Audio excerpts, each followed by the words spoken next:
বৈষম্যবিরোধী ছাত্র আন্দোলনের সমন্বয়ক হাসনাত আব্দুল্লাহ বলেছেন, গত ১৭ বছরে আওয়ামী লীগ যেসব অপরাধ করেছে, মানুষের গলা চেপে ধরেছে, আইন আদালতকে নিজের মতো বানিয়েছে, মানুষের ভোটাধিকার কেড়ে নিয়েছে, গণরুম গেস্টরুমকে কনসেন্ট্রেশন ক্যাম্প বানিয়ে শিক্ষার্থীদের নির্যাতন করেছে, আগামী ১০০ বছর জেল খাটলেও তাদের শাস্তি পূর্ণ হবে না।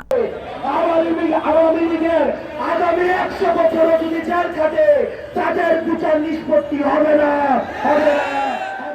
সোমবার বিকেলে শাহবাগ জাতীয় জাদুঘরের সামনে শহীদ আবরার ফাহাদের পঞ্চম শাহাদাত বার্ষিকী উপলক্ষে ছাত্র জনতার সংহতি সমাবেশে তিনি এসব কথা বলেন। সুশীল সমাজের প্রতি আহ্বান জানিয়ে তিনি বলেন, আপনারা আওয়াজ তুলুন। গত ১৬ বছর যারা গণতন্ত্রকে হত্যা করেছে, বিএনপির উপর নির্যাতন, শিবিরকে রক কাটা বলে নির্যাতন করেছে, ভিন্ন মতকে কবর দিয়েছে, গত ৩ নির্বাচনকে প্রশ্নবিদ্ধ করেছে, ওই সব সংসদ সদস্যদের বিরুদ্ধে কেন রাষ্ট্রদ্রোহী মামলা দেওয়া হবে না, তাদের সম্পদ কেন বাজেয়াপ্ত করা হবে না। এ সময় তিনি গত ৩ নির্বাচনকে বাতিল ঘোষণা, সংবিধান বাতিল এবং রাষ্ট্রপতিকে অপসারণের দাবি জানান। রায়হানা মুন, সবার কথা।